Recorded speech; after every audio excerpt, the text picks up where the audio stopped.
Hello friends, income tax के cases की series में आज जो इशू हम डिस्कस करेंगे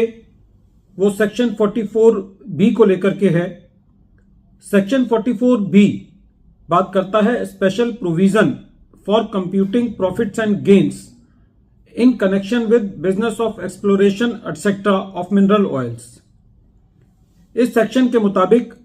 एक असेसी अपनी रिसीट्स का 10% अपनी प्रेजेंटिव इनकम ले सकता है।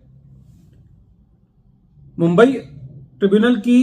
आई बेंच के सामने एक लिमिटेड इशू ये था कि जो 10% प्रेजेंटिव इनकम असेसी की लेनी है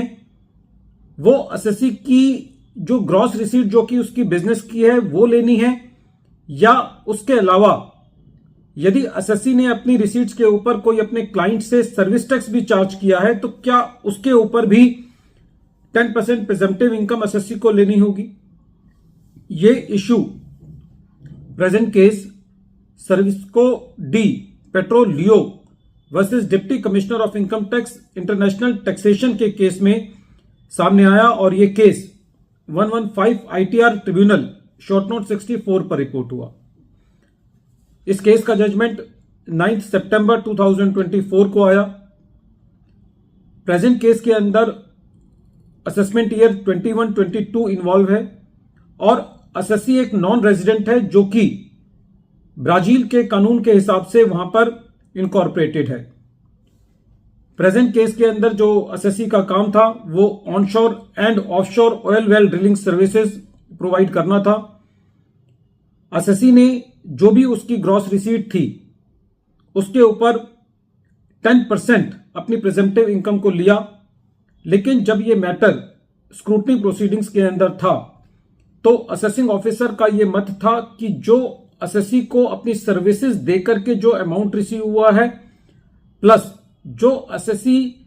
ने अपने क्लाइंट से सर्विस टैक्स कलेक्ट किया है वो दोनों मिलाकर के असेसी को 10% प्रेजेंटिव इनकम लेनी चाहिए थी। मोटे तौर पे ये कहा जा सकता है कि असेसिंग ऑफिसर ने सेक्शन 44B को इस तरीके से इंटरप्रीट किया कि क्योंकि सेक्शन 44B के अंदर ग्रॉस रिसीट्स वर्ड है तो असेसिंग ऑफिसर ने उस ग्रॉस रिसीट के अंदर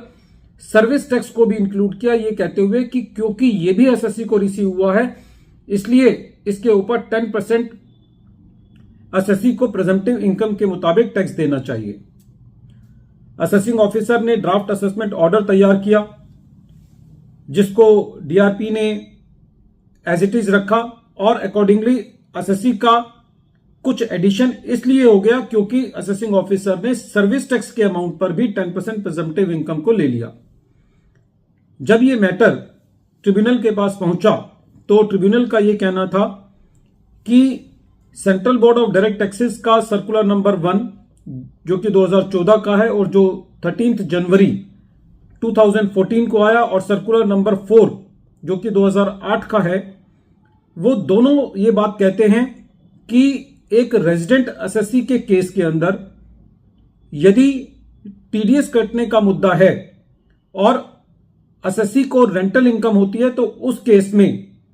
खाली उस अमाउंट पर टीडीएस कटना चाहिए जो कि रेंटल इनकम पर है, ना कि जो रेंटल इनकम के ऊपर जो असेसी को सर्विस टैक्स रिसीव हुआ है उसके ऊपर टीडीएस नहीं कटना चाहिए।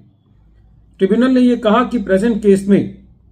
हालांकि जो सर्कुलर है वो खाली रेजिडेंट पर एप्लीकेबल है और वो टीडीएस वाले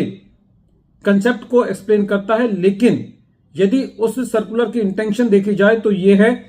कि जो सर्विस टैक्स का कंपोनेंट है ना तो उसके ऊपर टीडीएस कटना चाहिए और ना ही वो प्रेजेंटिव इनकम में आना चाहिए। ट्रिब्यूनल का यह कहना था कि जो सेक्शन 44B है वो इस तरीके से इंटरप्रीट नहीं किया जाना चाहिए कि जो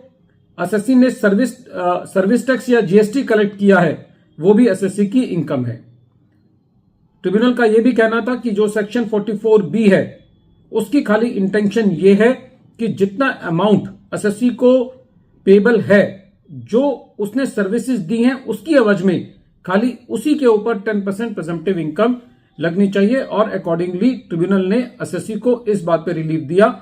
जो असेसिंग ऑफिसर ने यह कहा था कि 10% की इनकम उसके जीएसटी वाले पार्ट पर भी लगनी चाहिए उसको डिलीट किया। वीडियो के अंत में एक बार फिर मैं केस का नाम रिपीट कर रहा हूं। केस का नाम है Servicos de Petroleo versus deputy commissioner of income tax और ये case 115 ITR tribunal short note 64 पर रिपोर्ट हुआ। मैटर मुंबई ITAT की आई बेंच ने 9 सितंबर 2024 को डिसाइड किया। Thank you friends.